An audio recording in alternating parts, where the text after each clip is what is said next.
आइए फिर से लौटते एक नई कहानी के साथ। एक बेटी का मायके से रिश्ता। मायका शब्द कितना छोटा है, जाने किसने आज़ाद किया है। सब छोटा जरूर है, लेकिन इसके मायके बहुत बड़े हैं। वास्तव में एक लड़की वैसे भी मायके के मायने तब तक नहीं जान पाती जब तक उसका विवाह नहीं हो जाती और पराई होने की यह पीहर ही उसे कभी माँ बाप से पराया होने नहीं देती। मायका तो लड़की के दिल का एक टुकड़ा होता है जो कभी उससे अलग नहीं हो सकता। पीहर का द्वार पीहर ही हवा है। पीहर की खुशबू उसके अस्तित्व का एक हिस्सा होता है। वह आंगन जहाँ खेली कूदी और बड़ी हुई, वह आंगन जहाँ से वहाँ विदा हुई, उस आंगन में उसकी आत्मा बसती है। पिता की एक लड़की और माँ की सहेली, भाई की दोस्त और छोटी बहन की माँ, कितनी रिश्ते होते हैं मायके के। मैं भी जब चाहूँ अपने मायके फ़ोन कर बातें कर सकती हूँ, पर सच कहूँ जो आनंद उनकी चिट्ठियों में आता है वह फ़ोन पर नहीं आता।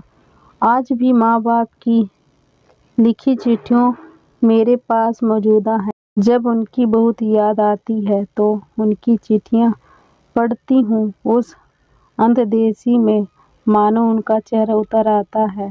हर शब्द में वैसे के साथ चेहरे के बदलते भाव मुझे दिखाई देते हैं। चिट्ठियाँ जैसे जिंदा हो जाती हैं और चिट्ठियों की खुशबू से मेरा मन तरबतर हो जाता है। आज स्कूल से लौटते तो शरीर टूट रहा है।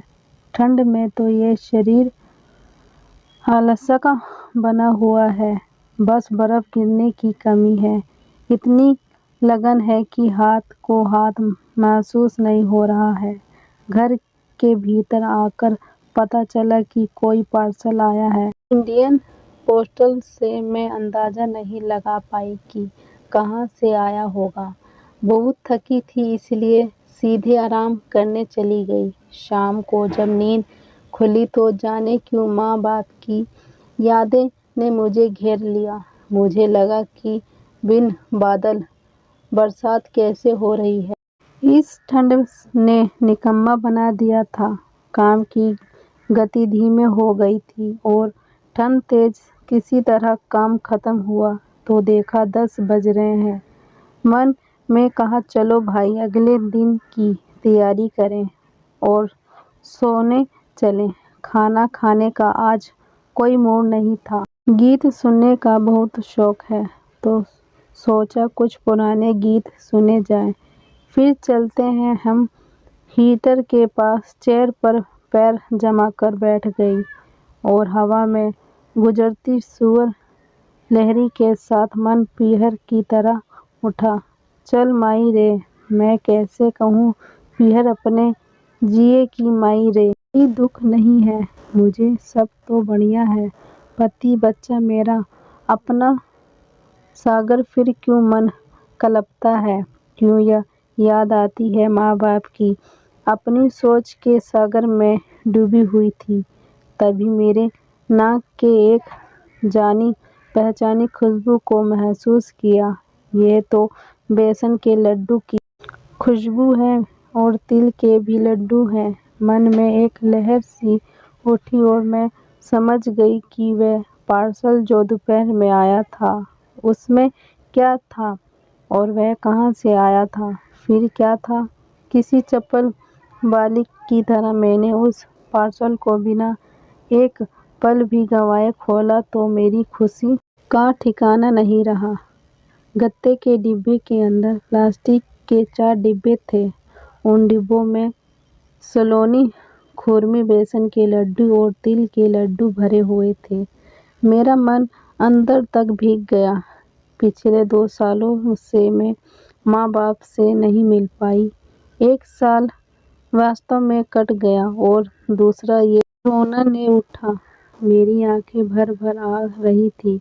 भरी आंखों से मैंने एक लड्डू को जैसे ही मुंह में रखा तो ऐसा लगा मानो माँ ने मुझे अपने अंग में समेट लिया हो।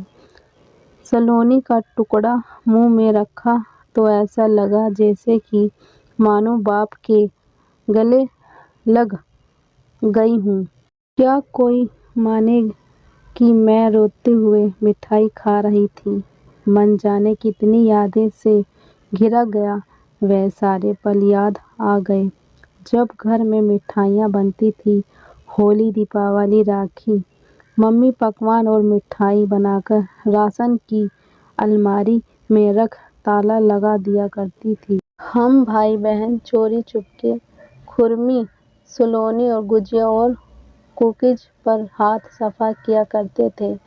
मम्मी जब जानती थी लेकिन फिर भी अनजान बनी रहती थी। हमारे बचपन की जाने कितनी यादें और कहानी इस मिठाइयों के इर्द गिर्द बनी हुई है। देर रात तक जब मम्मी मिठाई बनाती तो हम भाई बहन कभी मदद करते तो कभी कुछ पाने की मांग में आस-पास बने रहते। नमकीन बनाने का काम पापा के सिर पर होता था क्योंकि वह नमकीन बनाने में एक्सपर्ट थे और पापा को मनाकर नमकीन हासिल करना मेरे लिए कोई बड़ा काम नहीं होता था। मेरे भाई बहन अक्सर मुझे चिढ़ाते थे कि तुम पापा की चमचा हो, चमचागिरी करती हो। मैं उनकी बात सुनकर इतराती। आज घर से आई मिठाइयों ने मुझे फिर अपने बचपन की ओर धकेल दिया। इन मिठाइयों ने न केवल मेरी जगह पर बिल्कुल मेरे मन में मिठास घोल दी थी। अभी तक तो खाना भी नहीं खा रही थी और जाने कैसे मुझे इतनी भूख लग आई। भावुक होकर मैंने घर फोन लगाया पर यहाँ सोचकर कि सब सो गए होंगे। बेल जाते ही मैंने फोन काट दिया। दूसरे ही मिनट प्रत्युत्तर में फोन की घंटी बजी। मम्मी का फोन था। मैंने जैसे ही फोन उठाया तो उधर से पहला वाक्य था, क्यों मिठाई खा रही हो ना। मैं समझ गई थी तुम ही होगी। फिर आगे मम्मी जाने क्या क्या कहती रही। कैसे हो सब, कैसे चल रहा है घर में, पति और बच्चे कैसे हैं। पर मैं तो जैसे किसी और दुनिया में थी। मैं अपने मायके के आंगन में ही खड़ी थी। वह पर से माँ के अंग में समा जाना चाहती थी। आंखों से आंसू गिर रहे थे और मन तृप्त था।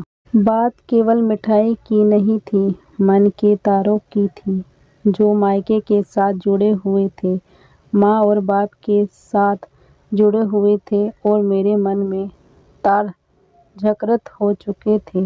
ये जायके से तृप्त मन मायके की बदौलत संभव है। हालात पता नहीं कब सुधरेंगे। कोर्ट पिछले 1 साल से बंद पड़े हैं।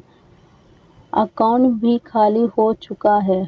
अधिकतर आंकड़े तो पता नहीं पर सुना है कि कोरोना काल में तकरीबन 150 वकीलों ने या तो आत्महत्या कर ली या मानसिक दबाव के चलते हार्ट अटैक या ब्रेन हेमरेज की वजह से मौत के मुंह में चले गए।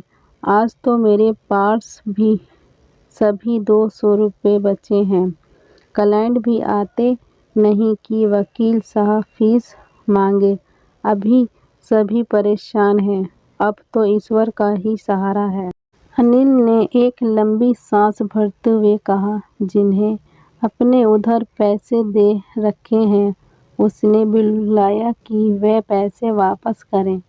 और वो पेंटर दादा जो इस पूरे कोरोना काल में 100-200 रुपये मांगकर कम से कम 4000 ले चुके हैं। उन्हें कहिए कि जल्दी पैसे लौटाइए, घर में राशन भी खत्म होने को है।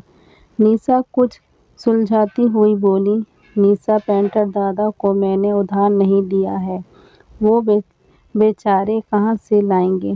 उनका कहीं काम भी तो नहीं लग रहा है।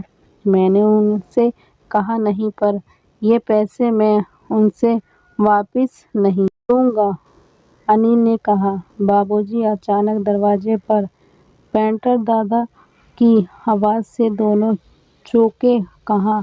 दादा बोले। अनिल ने पूछा, बाबूजी अगर 100 रुपये मिल जाते तो बहुत मेहरबानी होगी। तबीयत खराब है, इंजेक्शन लगवाना है। बाबूजी आप सब पैसे लिखते जाइए, काम लगे ही मैं सब चुका दूंगा। अभी बहुत ज़रूरत है, 100 रुपये दे दीजिए। पेंटर दादा हाथ जोड़कर बोले, बहुत बीमार दिखाई दे रहे थे, क्या करूं? बटुए में सिर्फ 200 रुपये हैं। 500 पैसे में निशा की तरह देखते हुए अनिल ने धीरे से कहा, दे दीजिए, जो होगा सो देखेंगे। निशा ने जैसे उसके मनचाही बात कह दी। ये लो दादा, पर इंजेक्शन जरूर लगवा लेना। अनिल ने पैसे देते हुए कहा। जी बाबूजी, भगवान आपकी सब मुराद पूरी करें। आशीष देते हुए दादा चला गया।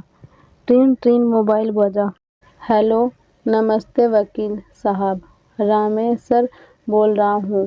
रामनगर से भोपाल आ रहा हूँ। आपके लिए 1 बोरा गेहूँ और 1 कट्टी चावल ला रहा हूँ। आपकी फीस भी दे जाऊंगा। फसल के पैसे आ गए हैं। सोचा आप भी तकलीफ में होंगे, सो आज आ रहा हूँ।